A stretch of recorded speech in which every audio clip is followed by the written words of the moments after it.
നമസ്കാരം. ഇന്ന് നമ്മളിവിടെ QGIS എന്ന ലോകപ്രശസ്തമായിട്ടുള്ള ഒരു GIS സോഫ്റ്റ്വെയറിൻ്റെ ചരിത്രമാണ് ആദ്യം മനസ്സിലാക്കാൻ പോകുന്നത്. ചരിത്രത്തിലൂടെ കടന്നുകൊണ്ട് 10ാം ക്ലാസ്സിൻ്റെ പാഠപുസ്തകത്തിൽ QGISൻ്റെ ഭാഗമായിട്ട് ചെറിയൊരു ഭാഗം നൽകിയിട്ടുണ്ട്. അതൊന്ന് പരിചയപ്പെടുകയും ചെയ്യേണ്ടതുണ്ട്.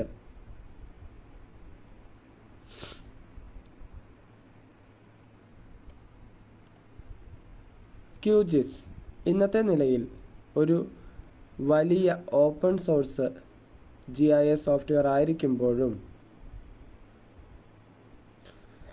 ആദ്യമായിട്ട് ഇത് ആരംഭിക്കുന്നത് ഒരു ചെറിയ പ്രൊജക്റ്റ് എന്നുള്ള രീതിയിൽ 2002 ഈ പ്രൊജക്റ്റ് ആരംഭിച്ചത് ഗാരി ഷെർമാൻ എന്ന സോഫ്റ്റ്വെയർ ഡെവലപ്പറാണ്.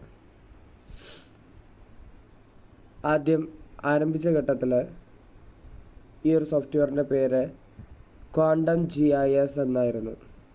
ആ പേരിൽ ലിനക്സ് ഓപ്പറേറ്റിംഗ് സിസ്റ്റത്തിലേക്ക് കുറച്ച് ബേസിക് GIS ടൂൾസ് മാത്രം ചേർത്തുകൊണ്ടുള്ള ഒരു സിമ്പിൾ ആപ്ലിക്കേഷനായിട്ടാണ് യഥാർത്ഥത്തിൽ QGIS ആദ്യമായിട്ട് വരുന്നത്.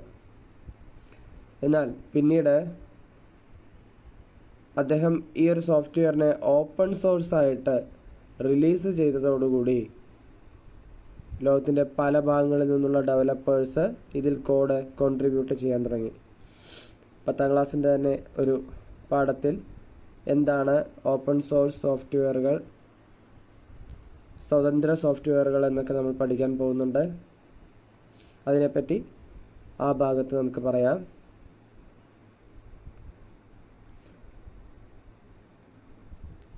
ഇങ്ങനെ ഓപ്പൺ സോഴ്സായി പലരുടെ കോഡുകൾ അതിലേക്ക് വരാൻ തുടങ്ങിയതോടുകൂടി കുറച്ച് കൊല്ലത്തിനുള്ളിൽ തന്നെ ഈ QGIS ഒരു ഇൻഡിവിജ്വൽ പ്രൊജക്റ്റ് അല്ലാതെ ഒരു വലിയ ഗ്ലോബൽ കമ്മ്യൂണിറ്റി പ്രൊജക്റ്റായിട്ട് മാറുകയാണ് ഉണ്ടായത്. അങ്ങനെ GISൻ്റെ എക്സ്പേർട്സ്, ഡെവലപ്പേഴ്സ്, റിസർച്ചേഴ്സ്, ഗവൺമെൻറ് ഒക്കെ കൂടി ചേർന്നുകൊണ്ട് QGISനെ വികസിപ്പിക്കുകയാണ് ഉണ്ടായത്.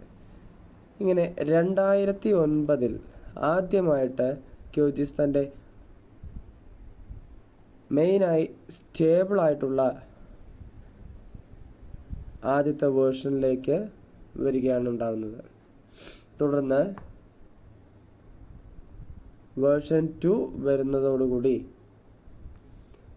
QGIS ക്വാണ്ടം GIS എന്നുള്ള ആദ്യത്തെ പേരിൽ നിന്ന് മാറിക്കൊണ്ട് QGIS എന്ന ഒറ്റ പേരിലേക്ക് മാറുകയാണ് ഉണ്ടായത്. അതുവരെ ഈ രണ്ട് പേരുകളും മാറി മാറി സമാന്തരമായിട്ട് ഉപയോഗിച്ചിരുന്നു. അത് പലർക്കും സംശയങ്ങൾ ഉണ്ടാക്കുന്നു, കൺഫ്യൂഷൻ ഉണ്ടാക്കുന്നു എന്ന് വെച്ചതുകൊണ്ട് അവർ ക്വാണ്ടം GIS എന്നതിന് പകരം QGIS എന്നുള്ളത് ഒഫീഷ്യൽ നെയിമായിട്ട് എടുക്കുകയാണ് ചെയ്യുന്നത്. 2010കളിൽ QGIS പ്ലഗിൻ ഇക്കോസിസ്റ്റം വളരെയധികം വളരുകയാണ് ഉണ്ടായത്. പൈത്തൺ പോലുള്ള SQLite പോലെയുള്ള സോഫ്റ്റ്വെയറുകളും ഒക്കെ ഇതുമായിട്ട് സഹകരിച്ചുകൊണ്ട് തന്നെ പ്രവർത്തിപ്പിക്കുന്ന രീതിയിലേക്ക് വന്നതോടുകൂടി QGISൻ്റെ വളർച്ച അതിവേഗമായിട്ട് മാറി. ഇതിൽ 2018 വന്ന വേർഷൻ 3 പൈത്തൺ 3 സപ്പോർട്ട് ചെയ്തുകൊണ്ട് 3D വ്യൂവും അഡ്വാൻസ് മാപ്പ് ടൂൾസും പുതിയൊരു ഇൻ്റർഫേസും കൂടെ വരുന്നത്. അത് വലിയൊരു വഴിത്തിരിവായിരുന്നു QGISൻ്റെ വളർച്ചയിൽ. ഇന്ന് QGIS ലോകമൊട്ടാകെ സർക്കാർ വകുപ്പുകളുടെയും സർവകലാശാലകളുടെയും റിസർച്ച് ലാബുകളുടെയും സിവിൽ എഞ്ചിനീയേഴ്സിൻ്റെയും ഒക്കെ ഒരു ഇഷ്ടപ്പെട്ട പ്രൊഫഷണൽ ലെവൽ സോഫ്റ്റ്വെയറാണ്.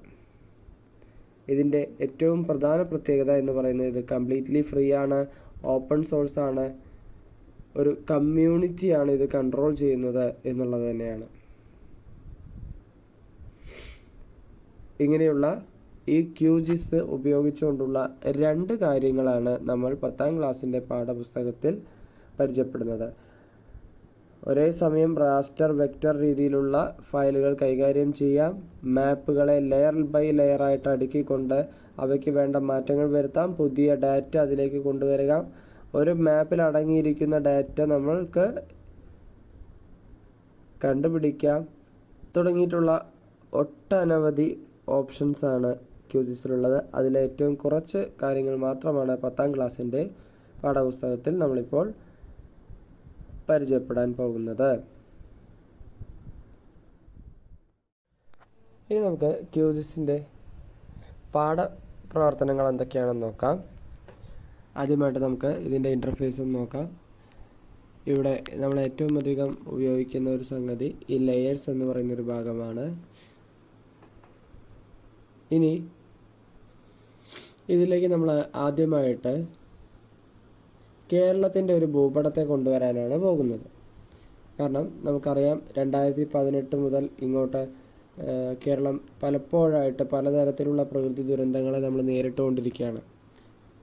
അപ്പോൾ ഇത്തരം പ്രകൃതി ദുരന്തങ്ങളുടെയൊക്കെ ഡാറ്റ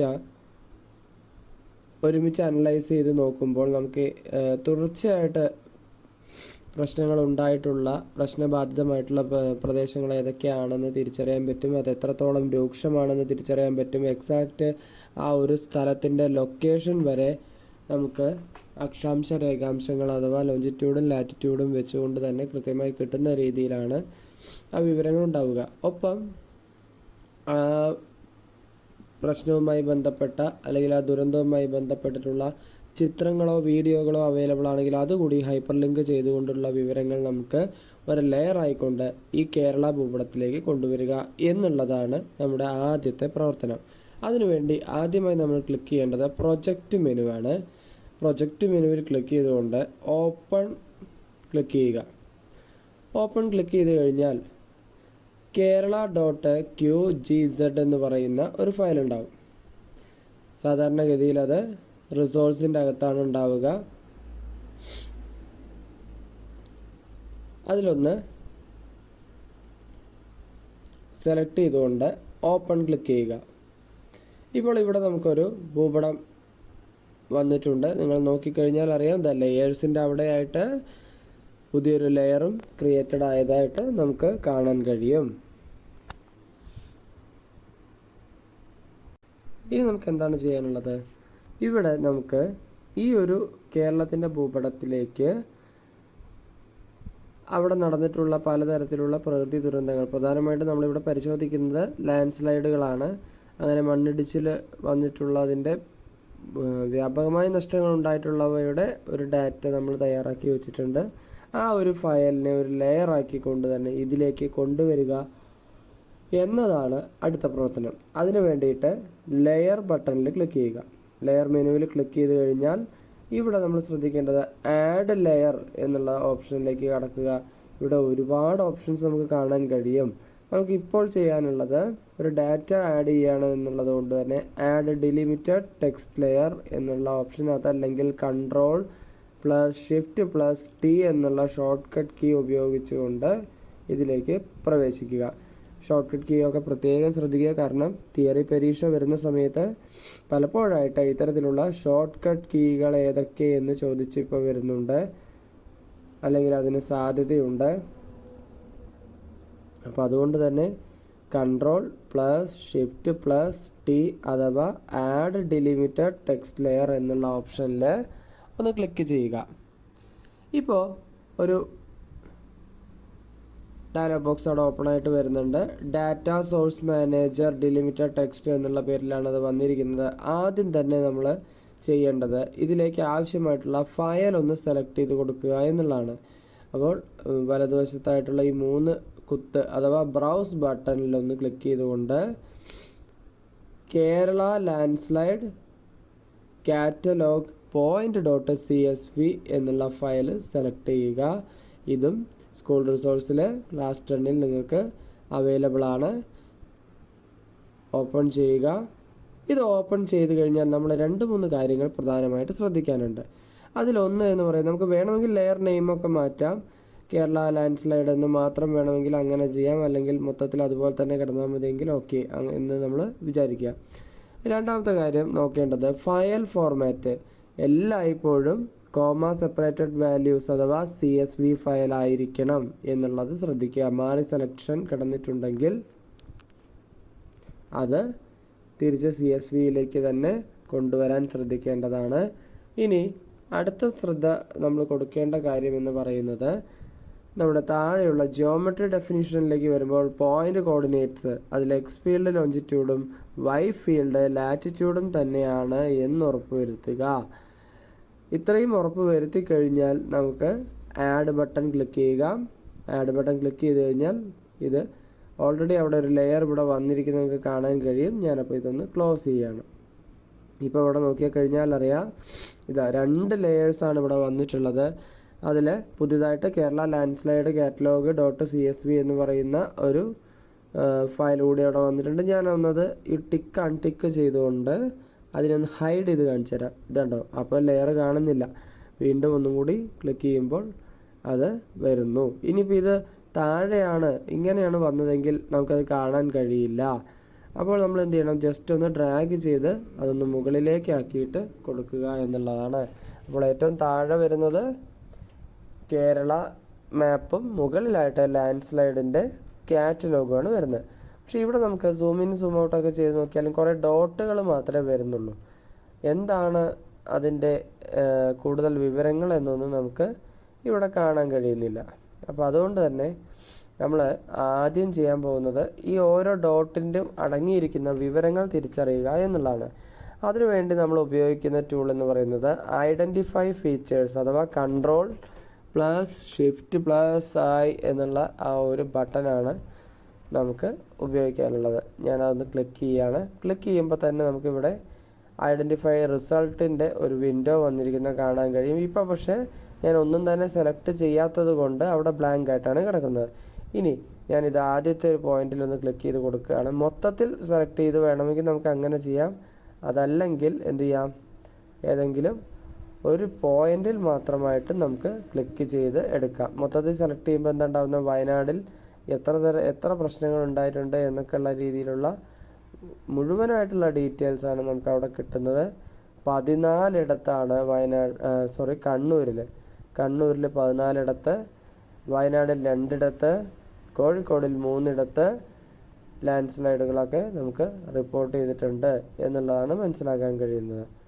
ഇനി നമുക്ക് ഇതിൻ്റെ ഏതെങ്കിലും ഒരു പോയിന്റിൽ ക്ലിക്ക് ചെയ്ത് നോക്കിക്കഴിഞ്ഞാൽ എന്തുണ്ടാവുക, പെർട്ടിക്കുലർ ആയിട്ടുള്ള ആ പോയിന്റിൻ്റെ കിട്ടും. ഇപ്പോൾ ഇവിടെ മലപ്പുറത്ത് 4 എന്നുള്ള രീതിയിലാണ് അത് വരുന്നത്. ഇനി നമുക്കിപ്പോൾ വേണ്ടത് ഒരു ജില്ലയിലെ ടോട്ടൽ ആയിട്ടുള്ള കാര്യങ്ങളല്ല നമുക്ക് വേണ്ടത്. നമുക്ക് വേണ്ടത് പെർട്ടിക്കുലറായിട്ട് ഓരോന്നും ഏതാണെന്ന് തിരിച്ചറിയണം. അതിനുവേണ്ടി നമ്മൾ ആദ്യം ചെയ്യേണ്ടത് ഇവിടെ Kerala land slides catalogue .csv എന്ന് പറയുന്ന ആ ലെയറിലേക്ക് ഒരു സെലക്ഷൻ കൊടുക്കുക എന്നുള്ളതാണ്. അപ്പോൾ അവിടെ ഒന്ന് സെലക്ട് ചെയ്ത് വെക്കുന്നു. സെലക്ട് ചെയ്ത് വെച്ചിട്ട് ഇനി നമ്മൾ ഏതെങ്കിലും ഒരു പോയിന്റിലൊക്കെ തൊട്ട് കൊടുക്കുകയാണെങ്കിൽ അവിടെ ആ പോയിന്റിൻ്റെ ഡീറ്റെയിൽസ് ആയിട്ടായിരിക്കും വരുന്നുണ്ടാവുക. ഇവിടെ നോക്കിയാൽ അറിയാം, ബാലുശ്ശേരി, കോഴിക്കോടുള്ള ബാലുശ്ശേരിയിലെ ഹെവി റെയിൻ മൂലമുണ്ടായിട്ടുള്ള ഒരു പ്രശ്നമാണ് കാണിക്കുന്നത്. ലാൻഡ് സ്ലൈഡ് തന്നെയാണ് അവിടെ ഉണ്ടായിട്ടുള്ളത്. അതിൻ്റെ ലാറ്റിറ്റ്യൂഡ് ആൻഡ് ലോഞ്ചിറ്റ്യൂഡ് അവിടെ തന്നിട്ടുണ്ട്. മുഴുവൻ ഡീറ്റെയിൽസ് അവിടെ കൊടുത്തിട്ടുണ്ട്. ഇനി തൊട്ടിപ്പുറത്തെ ജില്ലയിലേക്ക് നമ്മൾ നോക്കിക്കഴിഞ്ഞാൽ ഇവിടെ നോക്കിക്കഴിഞ്ഞാൽ ഫോട്ടോ ലിങ്ക് എന്ന് പറഞ്ഞിട്ട് ആ ഒരു പ്രശ്നത്തിൻ്റെ ഫോട്ടോസ് കൂടി ഇവിടെ ഹൈപ്പർ ലിങ്കായിട്ട് കൊടുത്തിരിക്കുന്നത് കാണാൻ കഴിയും. പലപ്പോഴും എക്സാമിന് വരാൻ സാധ്യതയുള്ളത് ഇത്തരത്തിലൊരു ലെയർ ആഡ് ചെയ്യാനും ആ ആഡ് ചെയ്ത പർട്ടിക്കുലർ ആയിട്ടുള്ള ഒരു പോയിന്റിൻ്റെ ഡീറ്റെയിൽസ് ഇതുപോലെ എടുക്കാനും ആയിരിക്കും. ഇങ്ങനെ എടുക്കുന്നത് നമുക്ക് PNG ആയിട്ടോ JPG ആയിട്ടോ അങ്ങനെയുള്ള ഒരു ഫോട്ടോ ഫോർമാറ്റിലേക്ക് നമുക്ക് എക്സ്പോർട്ട് ചെയ്തെടുക്കുകയും ചെയ്യാം. അതല്ലെങ്കിൽ നമുക്ക് സ്ക്രീൻഷോട്ട് ഉപയോഗിച്ചും എടുക്കാം. ഏത് രീതിയിലാണോ ആ രീതിയിൽ നമ്മൾ എക്സാമിന് ഉപയോഗിക്കേണ്ടി വരും എന്നുള്ളത് പ്രത്യേകം ശ്രദ്ധിക്കുക. സ്ക്രീൻഷോട്ട് എടുക്കാനാണ് ഓപ്ഷൻ വരുന്നതെങ്കിൽ അവിടെ പ്രത്യേകം ശ്രദ്ധിക്കേണ്ടത് ഫയൽ നെയിം, ഫയൽ ലൊക്കേഷൻ എന്നിവ ഒന്ന് ശ്രദ്ധിച്ചിട്ട് മാത്രം നമ്മൾ സ്ക്രീൻഷോട്ട് എടുക്കുക എന്നുള്ളതാണ്. അതല്ലെങ്കിൽ എവിടെയാണ് ഫയൽ പോയി കിടക്കുന്നത് എന്നുള്ളത് പിന്നീട് നമുക്ക് കണ്ടുപിടിക്കാൻ ബുദ്ധിമുട്ട് ഉണ്ടാവാൻ സാധ്യതയുണ്ട്. പ്രത്യേകിച്ച് പഴയ വേർഷനിലാണ് ഉപയോഗിക്കുന്നതെങ്കിലാണ് അത്തരത്തിലുള്ള കാര്യങ്ങൾ വരിക. എന്നാൽ ഏറ്റവും പുതിയ OSലേക്ക് വരുമ്പോൾ അത് അങ്ങനെ ഒരു പ്രശ്നം വരാതെയാണ് ഇപ്പോൾ കാണുന്നത്. ഇനി മറ്റൊരു കാര്യം കൂടെ ഇവിടെ പ്രത്യേകം പറയേണ്ടതുണ്ട്. ഈ QGIS എന്ന് പറയുന്നത് ഒരു മൾട്ടി പ്ലാറ്റ്ഫോമിൽ വർക്ക് ചെയ്യുന്ന ഒരു സോഫ്റ്റ്വെയർ ആണ്. ഓപ്പൺ സോഴ്സ് ആണ് എങ്കിൽ പോലും അത് നമുക്ക് വിൻഡോസ് പ്ലാറ്റ്ഫോമിലും macOS പ്ലാറ്റ്ഫോമിലും അവൈലബിൾ ആണ്.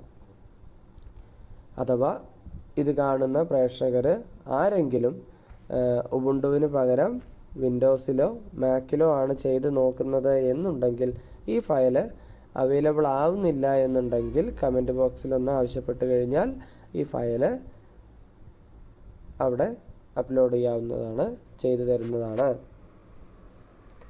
ഇനി നമുക്ക് അടുത്തൊരു പ്രവർത്തനം കൂടെയുണ്ട്. അത് നമുക്ക് അടുത്ത ക്ലാസ്സിൽ പരിചയപ്പെടാം. നന്ദി.